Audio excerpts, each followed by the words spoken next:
Selamat datang di kolam pemandian alam anak-anak Sembalun. Airnya jernih banget. Sumber mata airnya mengalir dari Danau Segar Anak, Gunung Rinjani. Ayo kawan, lompat lagi. Di sini kami bisa menyegarkan badan setelah pulang dari kebun. Meski tidak tinggi, kami bisa memilih pijakan batu untuk melompat. Genangan airnya pun tidak terlalu dalam. Jadi kami bebas melompat tanpa takut tenggelam.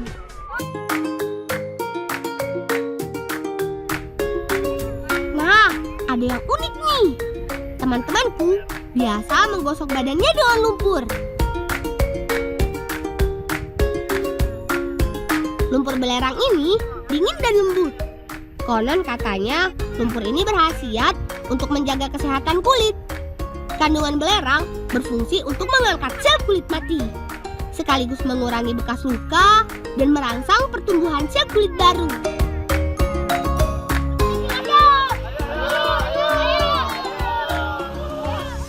Tak ada sabun, lumpur belerang pun jadi. Setelah dibilas, kulit rasanya menjadi lebih segar. Jadi siap lanjut ngebolang lagi deh.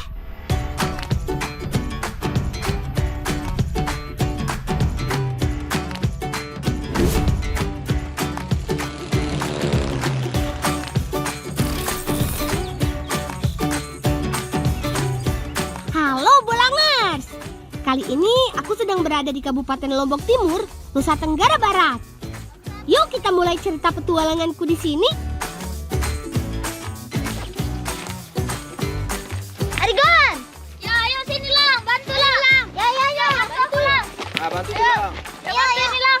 Gimana? Ini gimana? Perkenalkan 3 sahabat baikku. Ayo, bisa Lang. Ada Arigan, Nizam, dan Andung. 40. Setiap pagi mereka sibuk di kebun, membantu mengemas dan menimbang sayur hasil panen. Sawi dan kol ini dikemas dengan rapi ke dalam keranjang dan karung. Ada yang sengaja dibiarkan terbuka untuk menjaganya agar tidak rusak. Perlu waktu antara 2 sampai 3 jam lebih untuk membawa sayuran ini ke pasar-pasar di Kota Mataram. Di sana sudah banyak tengkulak dan pedagang yang menunggu. Jadi, setelah disusun rapi, sayur mayur ini harus segera berangkat.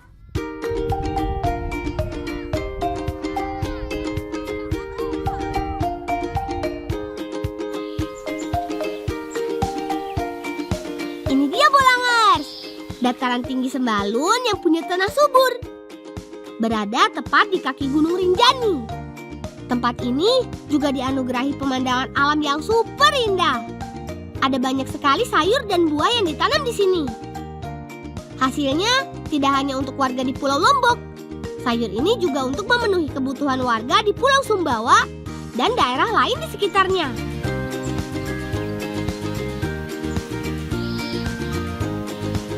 Arigan mengajakku pergi ke kebun milik pamannya. Katanya sih, masih ada hasil kebun yang hari ini harus dipanen.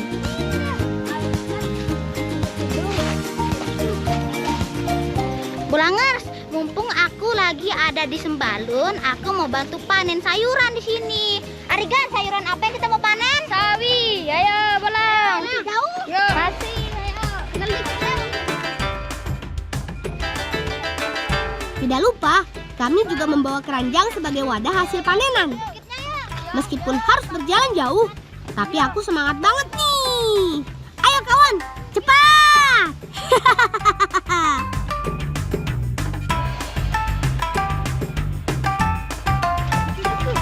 Ya itu.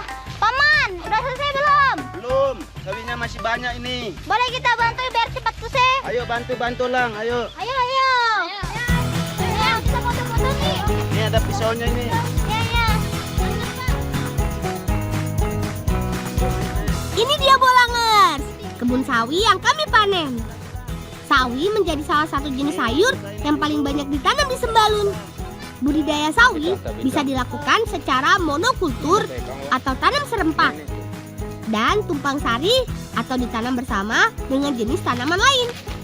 Ya, cari yang besar-besar Lang.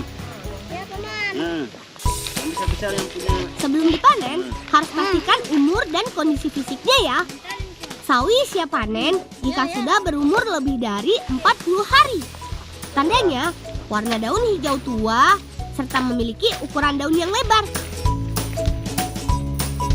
Cara panen dapat dilakukan dengan dua cara, yaitu mencabut seluruh tanaman beserta akarnya, atau bisa juga dengan memotong bagian pangkal batang yang ada di atas tanah dengan menggunakan pisau seperti ini. Jangan lupa sebelum mengemasnya, buang beberapa daun yang tua terlebih dahulu. Bangers, ada 3 atau 4 helai daun sawi yang harus dibuang. Tuh, lihat tuh. Nah, tuh. Karena itu sudah keras dan tua. Ayo kita cari lagi teman-teman. Bolangers, uniknya sawi dari Sembalun tetap segar meski sudah sampai di pasar. Karena suhu sejuk di dataran tinggi membuatnya tidak cepat rusak. Mantap! Lang, udah cukup bantunya. Ini bawa pulang kasih Bibi untuk masak. Ya, Paman, terima kasih ya. Ya, sama-sama. Ayo teman-teman kita pulang. Ayo. Sama apa nih? Kalau begitu, kami pamit dulu ya, Paman.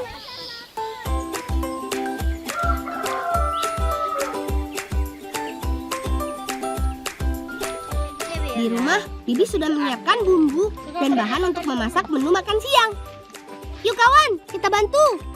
Jam nih kayunya. Jan, ini ikannya, Jan. Iya. Potong-potong ya. Iya. Kami sedang membuat pindangan, salah satu masakan tradisional andalan warga Sembalun. Bahannya yaitu ikan gurame dan bumbu khas. Meski sederhana, tapi pindangan dimasak dengan cara unik. Sabar dulu ya, nanti aku kasih tahu deh. Selain ikan, kami juga menyiapkan sawi untuk bahan tambahan. Pindangan dimasak dengan bumbu yang dihaluskan, yaitu cabai, garam, dan kunyit bubuk. Memakai cabai muda biar nggak terlalu pedas meski jumlahnya banyak. Kemudian tambahkan bawang putih yang sudah dikupas. Sengaja tidak menambahkan bawang merah untuk memunculkan rasa khas bawang putihnya. Ayo, Bi, semangat ya! Lang, potong jeruknya. Yang ini, Be. Iya. Ini dia Bolangers, bumbu yang tidak boleh ketinggalan. Aku bantu peras ya, Bi. Bolangers, bumbu ini adalah kunci kelezatan makanan pindangan. Nih, biar semakin segar, kita tambahin jeruk ya. Perasan air jeruk juga berguna untuk mengurangi amis pada ikan. Nah, bumbu dan bahan sudah siap. Saatnya Bibi meraciknya. Uniknya, bumbu dan bahan tidak langsung dimasak di atas tungku, tapi diracik dulu seperti ini. Setelah sayur sawi, selanjutnya masukkan ikan yang sudah dipotong dan dicuci bersih. Udah, Lang. Ini, Lang. Terakhir, baru masukkan bumbu yang sudah diulek. Aduk dan diamkan sebentar. Bi, ini kenapa nggak langsung dimasak di api, Bi? Sengaja kita biarkan bumbunya di sini, biar bumbunya ini meresap di ikannya. Oh, Nah. gitu. Ayo, Lang, kita masak ikannya. Ya, yuk, Bi. Setelah bumbu meresap, baru deh masak di atas tungku. Diamkan sampai air berbumbu ini mendidih. Sebaiknya ikan tidak diaduk untuk menjaga bentuk dan teksturnya tetap utuh. Buka bola. Terakhir, tambahkan sedikit minyak goreng yang berguna untuk membuat ikan tidak lengket dan membuat rasa kuah menjadi lebih lezat. Setelah ikan empuk dan kuah kembali mendidih, baru deh sayur pindangan sawi bisa disajikan. Ayo makan, ayo. Ayo, makan. Mau apa ini ya? Gorengnya mau apa? Ayo makan, makan. Ini dia Bolangers, menu makan siang kami kali ini. Iya, nah. Pindangan ikan lengkap dengan nasi hangat. Selamat makan. Ikannya. Nama, Lang. Baru kali ini aku mencoba menu masakan ini Bolangers. Rasanya enak, gak kalah dengan menu masakan restoran. Anak, Lang. Enak Ayo banget. nambah. Bangers, ternyata cocok banget ya makan pindangan di tempat dingin seperti Sembalun. Rasanya nggak pengen berhenti terus, ya kan teman-teman? Iya. Ayo kita makan lagi ya. Ayo habisin lah. Rasa ikannya empuk dan bumbunya meresap sampai ke tulang. Kuah sambelnya pedas, tapi nggak sampai kepedesan. Dan maunya nambah terus.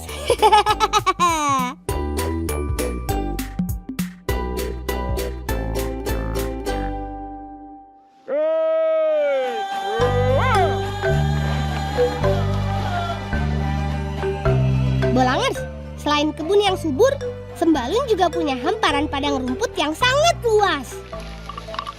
Ini adalah rumah sekaligus tempat sapi mencari makan. Biasanya pagi hari, rombongan sapi keluar dari kandang dan akan masuk kandang kembali pada sore hari. Selama di padang rumput, sapi-sapi ini dilepaskan untuk memilih makanan sendiri.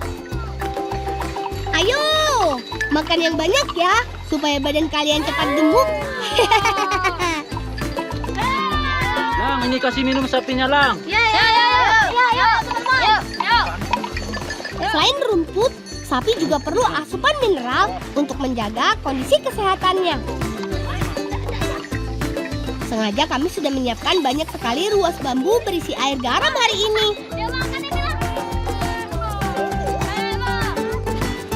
Bolangers, seminggu sekali sapi-sapi ini dikasih minum air garam sama paman.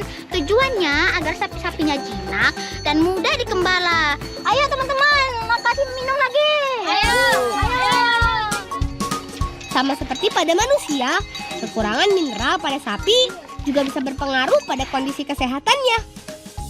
Seperti bobot dan produksi susu yang menurun, terutama untuk sapi yang dilepas liar. Karena semakin banyak bergerak, semakin banyak pula kebutuhan mineral yang harus dipenuhi. Sapi yang kekurangan mineral biasanya ditandai dengan perilaku menjilat apa saja yang ada di sekitar mereka untuk mendapatkan garam. Ayo, sini, antri yang rapi ya, jangan berebut.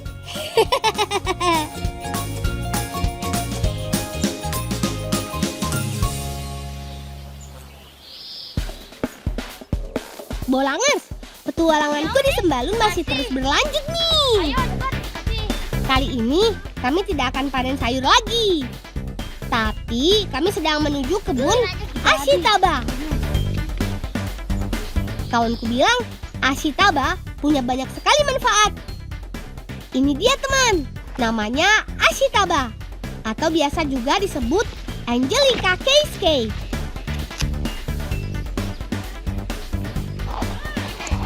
Dalam bahasa Indonesia, Ashitaba berarti hari esok.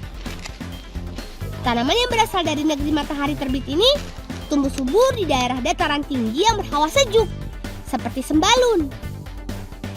Tidak mau ketinggalan, kami akan membantu paman dan bibi panen. Bagus ya. Son. Nak kakak, bentulung. Kete, tulung nak kakak beket keranjang no. Ada 3 bagian yang sangat berkhasiat dari tanaman ini, yaitu akar, daun, dan getahnya. Setiap bagian tumbuhan tersebut punya nilai jual yang tinggi karena bermanfaat untuk obat penyakit dalam. Di negara asalnya, Jepang, Ashitaba adalah semacam tanaman hijau yang dijadikan sayur dan dikonsumsi setiap hari. Sedangkan di Sembalun, daun Ashitaba dijadikan bahan untuk membuat minuman, atau yang sering disebut teh daun Ashitaba.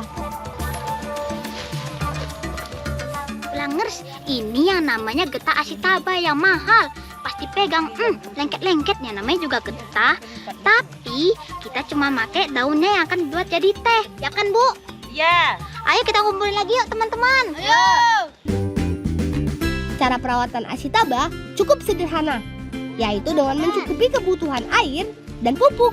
Namun, hanya pupuk organik berbahan tumbuhan yang bisa diberikan, seperti pupuk dari bahan jerami dan kayu. Tidak dengan jenis pupuk kompos karena terlalu panas. Tanaman Ashitaba dipanen ketika sudah berumur 1 tahun. Panen dilakukan dengan memotong bahan untuk diambil daunnya. Bolangers, rupanya kalau kita mau membuat teh bukan yang tua saja, tapi yang muda juga bisa, asal dikeringkan. Bi, boleh kita bawa nih, Bi? Boleh lah. Ayo.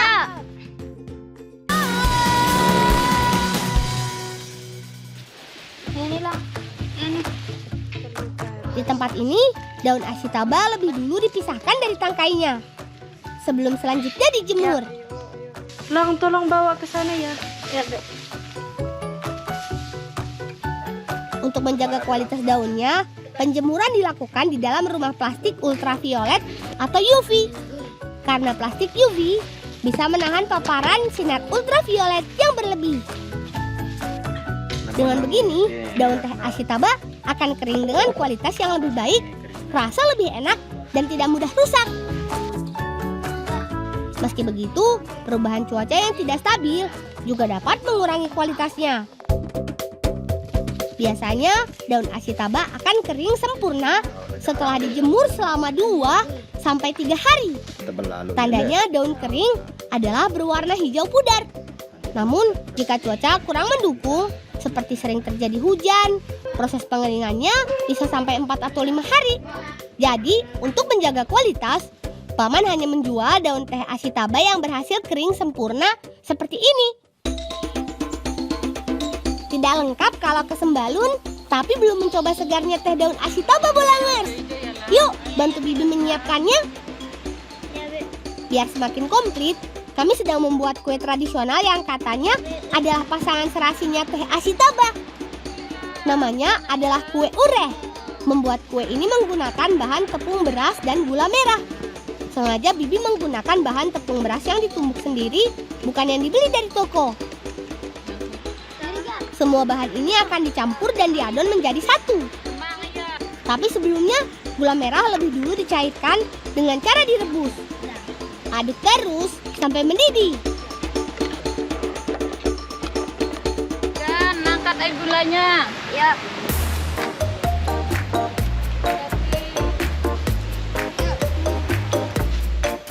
Air gula yang sudah dingin kemudian dicampurkan dengan tepung beras. Lalu dibuat adonan sampai kekentalan tertentu. Khusus di bagian yang ini, sebaiknya dikerjakan oleh yang ahli ya, Bolangers. Karena tingkat kekentalan adonan sangat menentukan hasil kue setelah jadi. Kue ureh adalah kue tradisional yang dibuat dari bahan sederhana, tapi cara membuatnya yang tidak sederhana.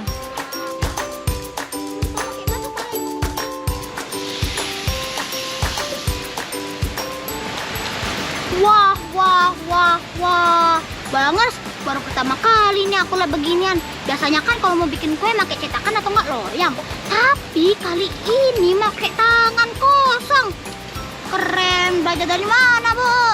Ini kan belajar dari rumah. Ini kan warisan nenek moyang. Mantap, Bu. Mantap. Lanjutin terus, Bu. Iya.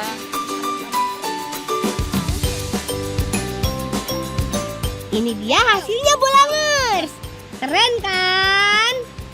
Bibi membuat kue ini hanya menggunakan 5 ujung jari. Luar biasa. Iya.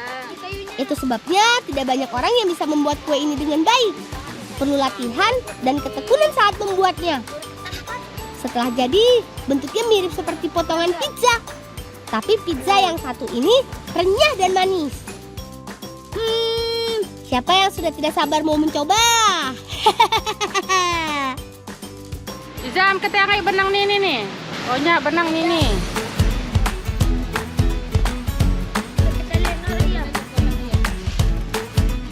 Sabar, sebentar ya. Karena Nizam masih mau menyeduh teh daun ashitaba. Sama seperti cara menyeduh teh pada umumnya, daun teh ashitaba dilarutkan di dalam air mendidih dengan tambahan sedikit gula. Aduk dan teh daun ashitaba siap dinikmati.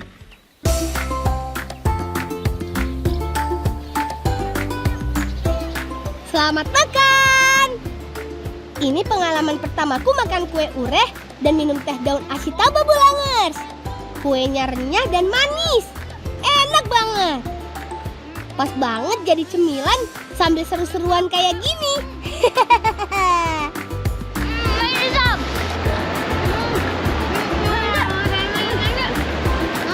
Sekarang aku mau coba minumannya.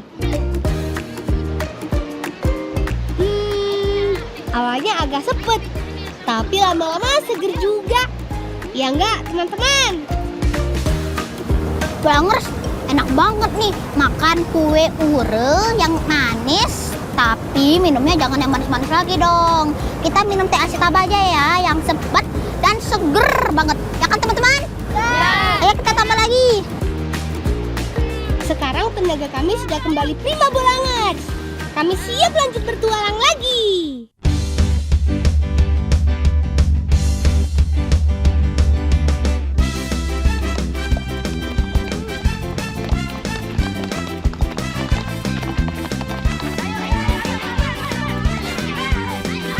Bolangers, Sembalun berada tepat di kaki Gunung Rinjani.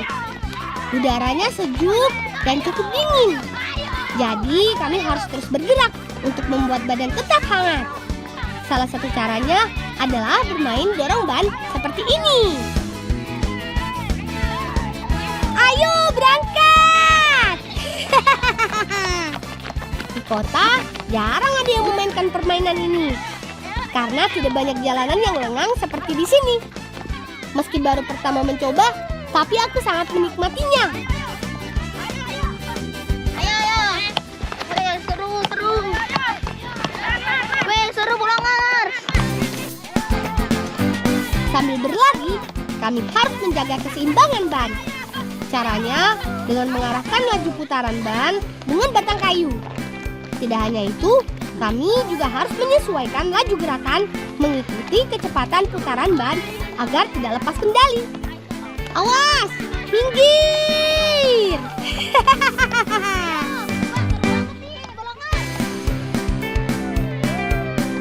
Tantangan lain adalah kami harus memilih jalur lintasan yang rata, menghindari lubang atau batu yang menghalangi jalan.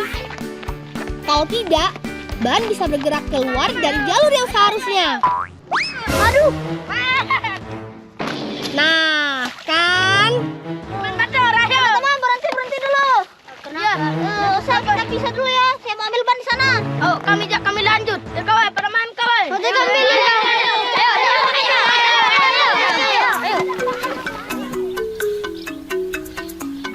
Ayo, kawan, bantu aku mencarinya. Harusnya sih tidak jauh dari sini. Nah, itu dia. Aku menemukannya. Paman, maaf nih, ban kita jatuh ke sini, Paman. Astaga, lain kali hati-hati kalau main. Ya, Paman, baru pertama kali juga coba kayak ginian. Paman, boleh kita bantu nih petik stroberinya? Ayo ambil yang matang-matang yang merah-merah. Ayo, teman-teman. Ayo lah.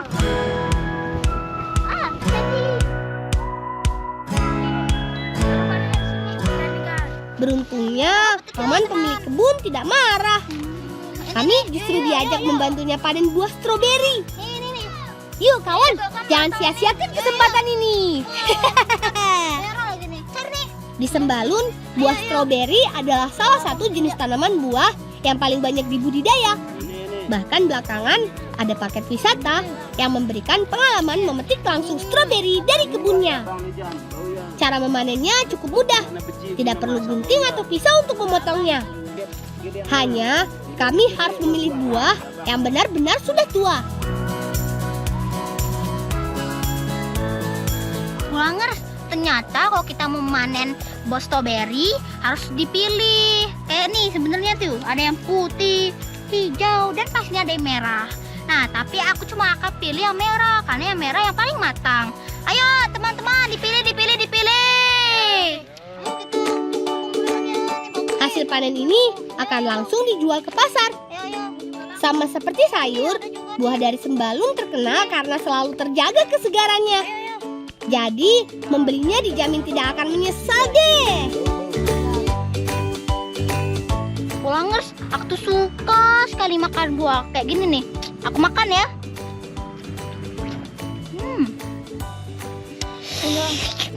Fresh langsung dari kebunnya. Enak Bolangers. Ayo kita cari lagi yuk.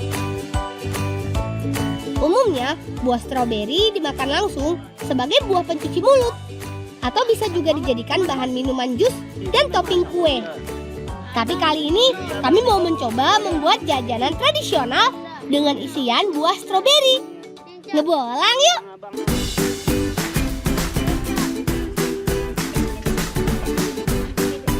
Kali ini ada Bibi yang membantu kami membuat kue klepon isi selai stroberi. Bahannya tentu saja buah stroberi ditambah dengan tepung beras dan gula pasir. Sebelum dimasak, buah stroberi lebih dulu dicacah kasar. Bangers, ini stroberinya dicincang ya, supaya pas jadi selai masih ada krenyes-krenyesnya. Nih, lihat nih, gak terlalu halus kan? Sama seperti cara membuat selai nanas, selai stroberi dibuat dengan memasaknya bersama gula pasir. Ya, Bek, kita masak nih, Bek. Tidak hanya menjadi lebih manis, selai adalah salah satu cara mengawetkan makanan yang baik. Karena selain garam, gula adalah bahan pengawet makanan yang paling sering digunakan. Jangan lupa tambahkan tepung maizena untuk membuatnya lebih pekat. Pastikan juga selai sudah matang sempurna sebelum diangkat. Sambil menunggu selai matang, Ando dan Niza membantu Bibi membuat adonan tepung, yaitu dengan mencampurkan tepung beras, garam, dan pewarna makanan. Dua warna sudah kami siapkan untuk membuatnya semakin menarik. Terus uleni adonan sampai kalis.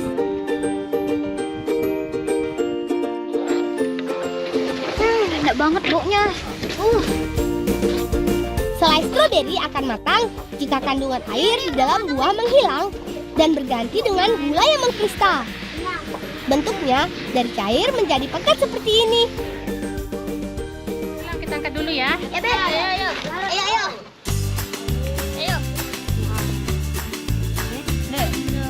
Membuat klepon yaitu dengan membuat bulatan adonan seperti mangkok.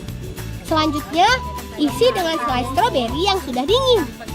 Isi perlahan dan pastikan adonan menutup semua isian yang ada di dalamnya.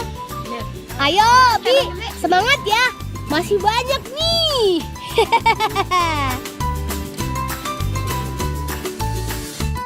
Bulangers, kalau bakso isinya daging, kalau klepon isinya selai. Tapi masukin selainya jangan kebanyak-banyakan ya, Bulangers. Nanti kemanisan. Segini cukup, Bi? Ya cukup, tapi ditutup rapat-rapat ya. Oke, Bi. Biar selainya keluar.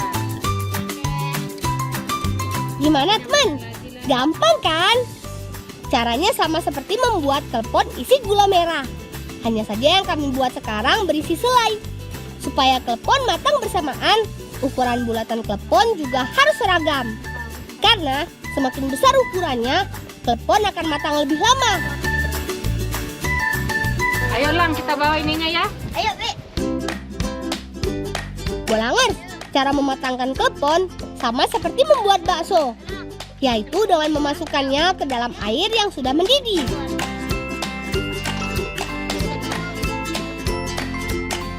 Klepon yang sudah mengambang ke permukaan adalah klepon yang matang dan siap diangkat.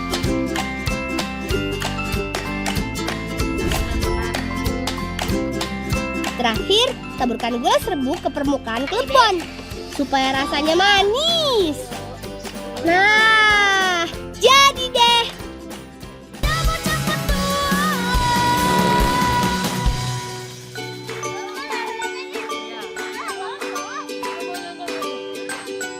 Selamat makan. Tuh kan, saking enaknya kami susah banget berhenti. Satu atau dua pasti kurang. Maunya nambah lagi dan lagi. Habisnya kenyal dan enak banget. Bulangers ternyata enak juga ya klepon isi stroberi ini. Walaupun ada asam-asamnya, tapi tetap manis karena ditaburin sama gula, ya kan teman-teman? Ya. Ayo tambah lagi.